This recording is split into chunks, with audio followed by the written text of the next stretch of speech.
Hello, everybody, and welcome to the Crypto Hipster Podcast. This is your host, Jamil Hassan, the Crypto Hipster, where I interview founders, entrepreneurs, executives, thought leaders, amazing people all around the world of crypto and blockchain.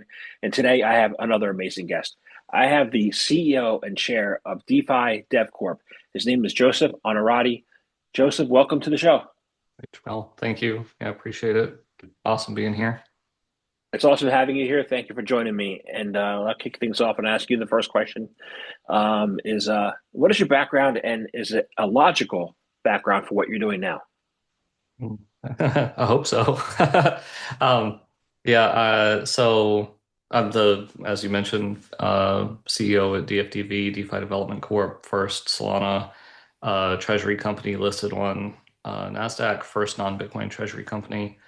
And so that out of the way on the background piece. I've been working in the crypto space since 2013. I joined CaVirtEx, first Bitcoin exchange in Canada back then, and then they made me the CEO or interim CEO, and I sold it to Coinsetter, and Coinsetter got acquired by Kraken. And I worked on some other stuff in the middle, but eventually ended up at Kraken and was there for 9 years. Most recently as the chief strategy officer. And I left Kraken it's coming up on a year and a half now that I've been out of Kraken. Before getting into the crypto space, I worked in public policy, think tank kind of stuff. And I studied economics and monetary theory, and I used to write about digital currency, virtual economies, like in computer games back in, I don't know, probably first thing I wrote on that was in 04 or 05. And then I kind of ran into crypto through that stuff.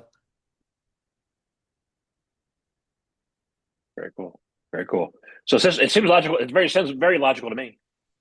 So yeah, makes sense to me. It all fit together. Yeah.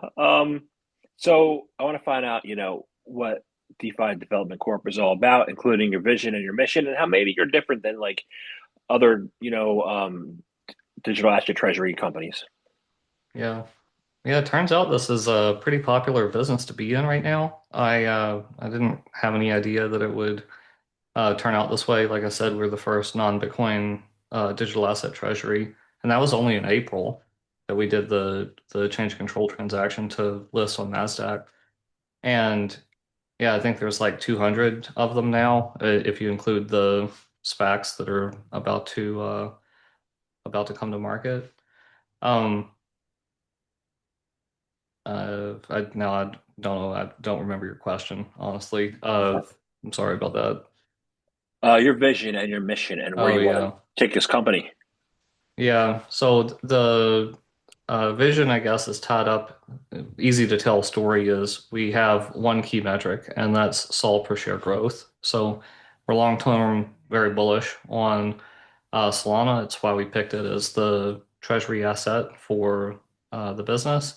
And the intention of the company is to grow SOL per share. And there's a bunch of ways to do that. And basically everything the business does is focused on it. So first, we hold balance sheet assets, SOL, and then we stake that asset, generate yield on the asset, which grows SOL per share. We run our own validators, and we participate in the Solana DeFi ecosystem to enhance the yield on that SOL to additionally grow SOL per share. And then on the financial engineering side, which kind of MicroStrategy made famous, right, where it's Bitcoin yield, they yielded like 70% Bitcoin per share growth last year. And so we kind of followed in their footsteps in some ways, and we think we will, I don't know, it's like MicroStrategy plus kind of strategy longer term. But basically, if the company trades at a premium to its net asset value, when you hear about this, if you go look at like basically anything on MicroStrategy, it's all about MNAV. If we trade at a premium, then when we fundraise, it's accretive to shareholders on a SOL per share basis. And even if we trade at a discount to MNAV, then a buyback of the stock would be accretive on a SOL per share basis. And we've have it on the website. It's how everybody is incentivized at the company. Its number one focus of the business is to grow SOL per share. Got it. There are, that makes sense to me. Um, I want to know how, like, recently you see the price of Bitcoin drop. I mean, it's going to go up and down, but it's gone down dramatically, and so has the price of Solana. How does that impact your long-term outlook? Some people keep saying that if Bitcoin goes down then enough, it'll liquidate MicroStrategy. But like, I don't know if I buy into that theory. So how do you see, how you're situated during market fluctuations, and how are you, uh, you know, um, solidifying your risk, or diversifying your risk during periods like this? Yeah, well, we're not diversifying. That's kind of the key feature of the business. It's full on leverage SOL exposure. That's what the company is supposed to kind of embody through its stock, and that's what we think our investors want. If you're buying DFDV, you're probably long-term bullish on SOL, and so the short-term price action it changes kind of what's available to us as as far as options go. Like it's probably harder to raise money from institutional investors when the prices are down, say. Um, kind of everybody wants to buy at the top. That's how life is. Um, but it does, I mean, otherwise it's the same as it was before, right? Just grow SOL per share through the bear market, through the bull market. Doesn't really change much about how we behave. Now, you asked about leverage and or like risk management. So, uh, of course, I've worked in the space for a long time. I've worked at exchanges for a long time in the space, and exchanges are super exposed to volatility, right? In the bear market, there's no trading volume. They don't make any revenue, or very little revenue, and it's tough to run a crypto business through a bear market. So the whole team at DFDV that's working on the treasury has been through multiple market cycles, and I think the solution to kind of surviving a bear market, or even I don't know, I guess survive is probably the right way of putting it, is planning. So don't get over your skis in the bull market and then go into the bear and you're not prepared. And I think basically any business that says, okay, we're actually going to go through cycles and that's how this industry is, then they'll perform acceptably. They'll survive the bear. And specifically for MicroStrategy and also for us, and you can go look at it in other companies' filings or probably ask ChatGPT about it, is how the company's debt is structured really matters for what's going to happen to it in a bear market. So we see some of the deals that have come to market for DATs have secured debt and shorter duration. And then in some other cases, like in MicroStrategy's cases and in DFDV's case, we have a convertible debt offering that's very similar to MicroStrategy's. Um, and these are very long duration instruments and they're not secured. So, uh, like ours that we raised a few months ago expires in 2030. So basically, if I don't know, Solana is higher than it is now in 2030, we're probably good. Same perspective for MicroStrategy. I think the earliest expiry they have on a convert is 2028, and I think those converts are in the money, even now. And I mean, yeah, the price is down from the all-time high, but I don't know, Bitcoin's over 90,000 is it's pretty good, I'd say. Yeah, it depends on your perspective. Now, Bitcoin's easy to like. It's a currency, right? You're not going to do much else. You're not going to do much else with Bitcoin other than hold it as a currency. Solana, on the other hand, I get confused here because Solana has prices down. You can say it's a bear market. I think part of it is because the people who were talking up Solana a couple of years ago are now talking up Zcash and the price went up. Like, Yeah. yeah, because the meme coins are gone, right? So, or it's down, right? So, what is your outlook on the utility of Solana for the long term, regardless of price? And how do you see, your investments into the Solana ecosystem playing out as areas for potential growth? Yeah, I'm super bullish on Solana, man. I mean, that's why why we picked it as our treasury asset. And Parker Boyd, our COO and Chief Investment Officer, kind of worked on this company with me together to start with the first couple days before we brought anybody else in. Um, and I mean, we just knew we had to work on Solana. He'd been running validators for around 2 years by then, and we'd been participating in Solana DeFi since mid 21.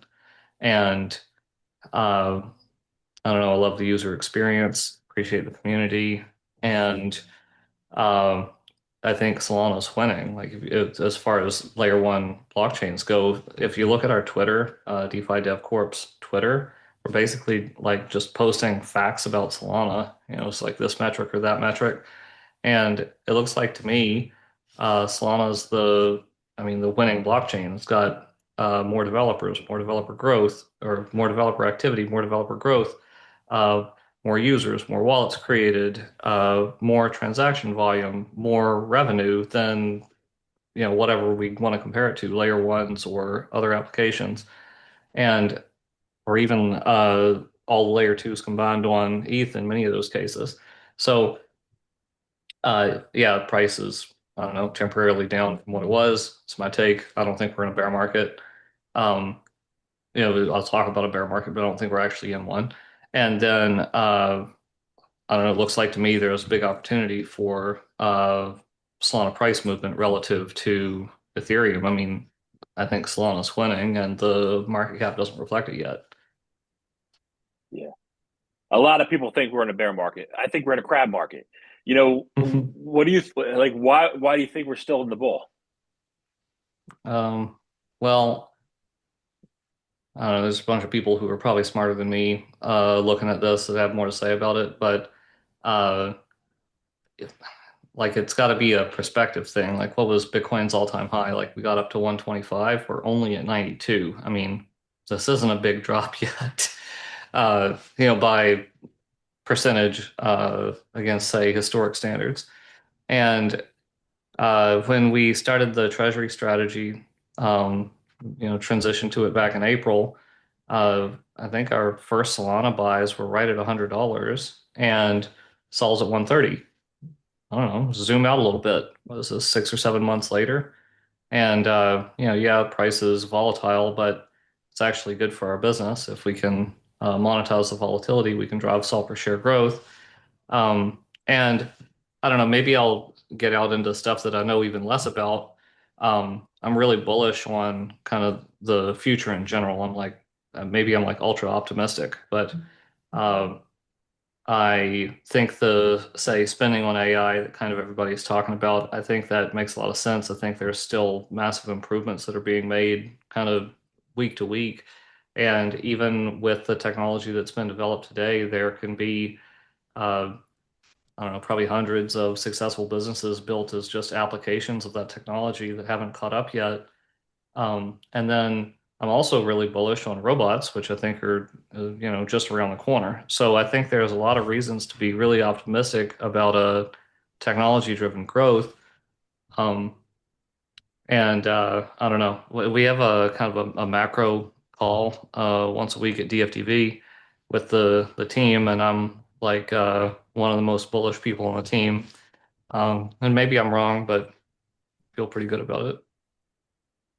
I don't think you're wrong. I don't. I don't know if you're right, but I know this. If the chain just has fundamentals and it's trying to reach out and saying their fundamentals are the best, it's not going to be so as successful as like you have a company like a digital asset trust, scaling it. So why can digital asset trust succeed in scaling crypto and it's scaling Solana? Where those fundamentals were just good news about fundamentals will keep continuous to fall short.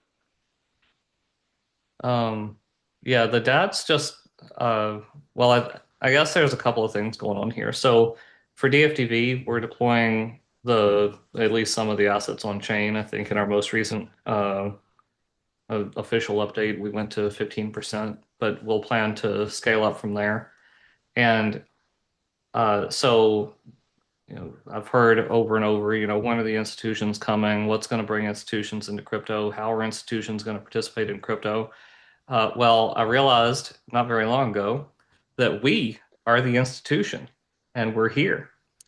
And we are participating, and we're participating in the same way that everybody else participates. So we are running a stake looping strategy on Camino. We have a Drift Vault that runs a basis trade. Like we're just yield farming essentially with our treasury, and that brings additional liquidity into Solana DeFi, and it uh, hopefully drives down the cost of capital for users kind of on the other side of that market and facilitates mass adoption of an actually decentralized financial system.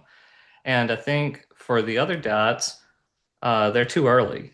So like I said, we were first, and the others just haven't caught up yet. I mean, it's not it's not the easiest thing in the world to be a public company. You have to go through your filings. You have to make sure your auditor, knows what's up. You have to account for everything you're doing, and this stuff isn't trivial, especially in the crypto space, and for teams who, in many cases, have never done this stuff before. So I think it's just going to take some of these other guys time to kind of find their footing. But I will be very happy to see many more companies, DATs, participate more deeply in their blockchain ecosystems like we are. And I think that that will, in addition to, simple, oh yeah, we bought the token and maybe the price went up, will actually drive adoption, will grow TVL, will change the interest rates in these markets, the funding rates in these markets, and bring meaningful liquidity to DeFi, especially on Solana. You pose a pretty good. I had to think of it that way. You DDC is an institution. Kraken is definitely an institution. People get saying, when are the institutions come? You're right. It's like, what's their definite? What's the public's definition or misnomer of an institution? And why don't they ever consider crypto institutions as an institution? Yeah. Well, I mean, I can't get much more institutional than us now. I even sometimes wear a coat, a blazer. Nice, yeah, nice. I remember I used to work in finance on Wall Street. I had to wear a suit every single day, and then I went into IT and I didn't have to. Yeah. So Yeah. Good. Yeah, yeah. I'm going the So other way apparently. Yeah. no, I wear hoodies, sweaters, stuff. So why are the digital asset trust the next frontier of Web3 growth, despite the current conditions showing that they may be failing? Um, hmm. I don't know if I actually think that they are the next frontier of growth. I guess they're a component of uh, some of the growth. Are they the next frontier? Maybe. Um, and why are they? So I think it's a couple of things. If they are, I'll say if, then the reason is one of them is access. So anybody with a brokerage account can trade a digital asset treasury company stock, right? So there's actually, okay, yeah, the ETFs give the same access. Well, hopefully we give access to leveraged Solana cheaper than you can get access to leverage on Solana anywhere else and in a safer way.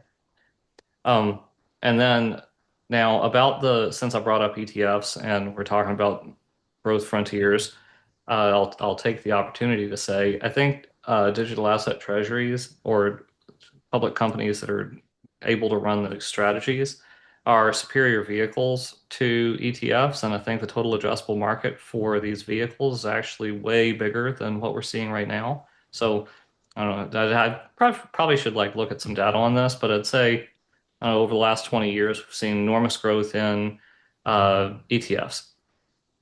And it's not just crypto ETFs, many, many ETFs.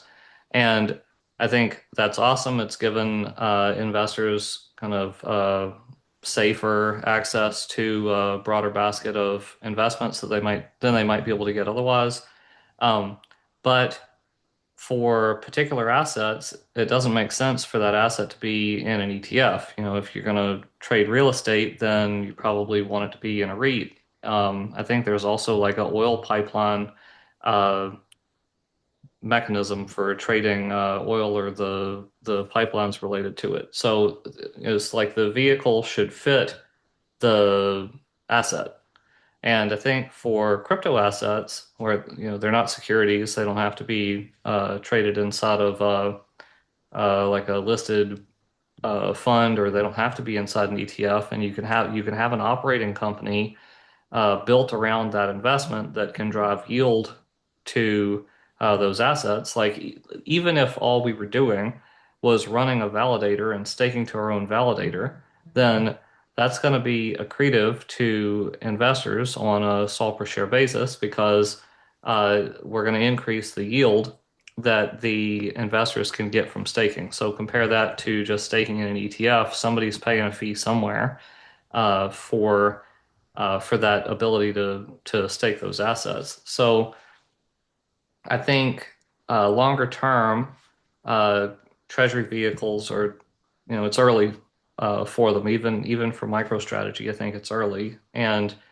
I think there could be just massive growth in like market caps of these businesses, and the like total assets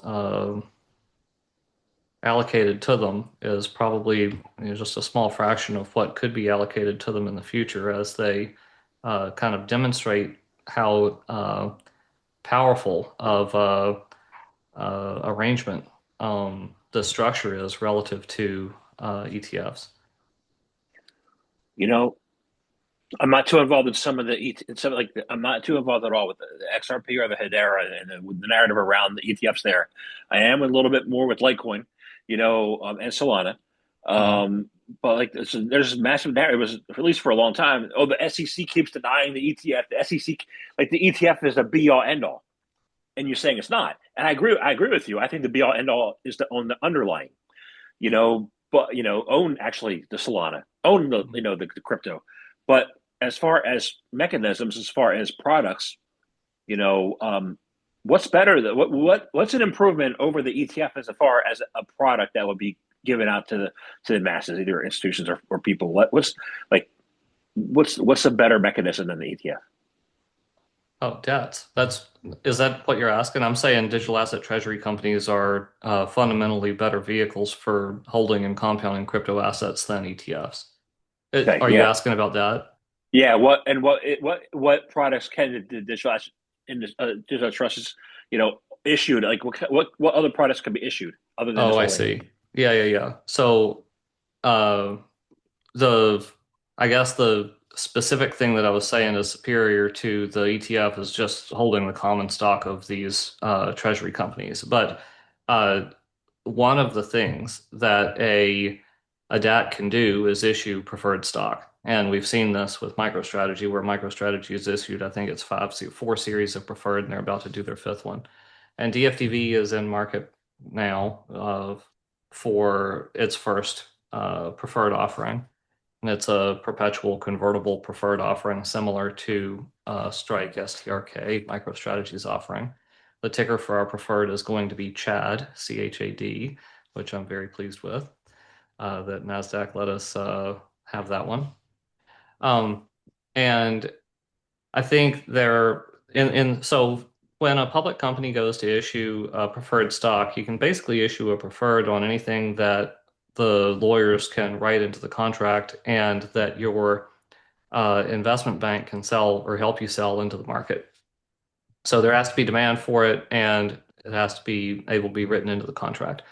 And the SEC also can review it and comment on it. I'm sure there's some boundary on how far you can go with these, but I think well within the boundary is representing um, digital assets via preferred offering and representing yield-bearing strategies from DeFi via a preferred offering. I think we're going to see both of these. We'll see Bitcoin denominated preferred. I wouldn't be surprised if we saw Solana denominated preferred.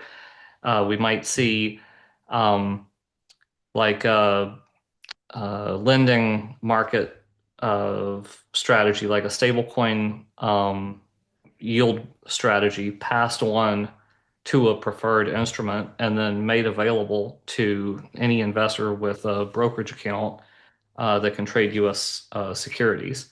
And I think that the digital asset treasury companies will bring these to market. And it's probably going to be like 100 of these out in the next, say, 2 years. And it's just going to create markets for or expand markets for instruments that are hard to access now, where you might have to have your own wallet or anyway, there'll be various challenges to get access to some of these strategies, but we can make it easy with the preferred. And I don't mean just DFDV. I think other digital asset treasury companies will launch them as well. Awesome. So, man, I could see that. I could absolutely see that being the next. Like, Solana started out as known as Sam's Coin, then it was meme coins, and now it's going to be preferreds and stablecoin yields. Yeah, maybe. Okay, sounds good. So, right now we're going through, as you know, crypto is going through a narrative.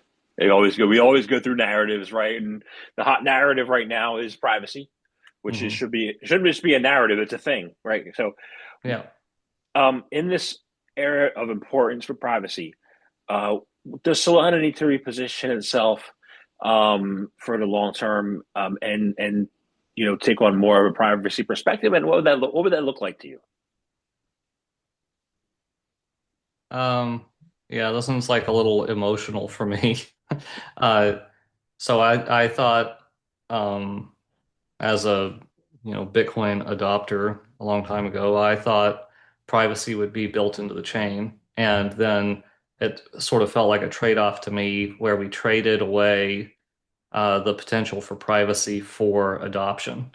And I've always kind of mourned what I thought was that trade-off.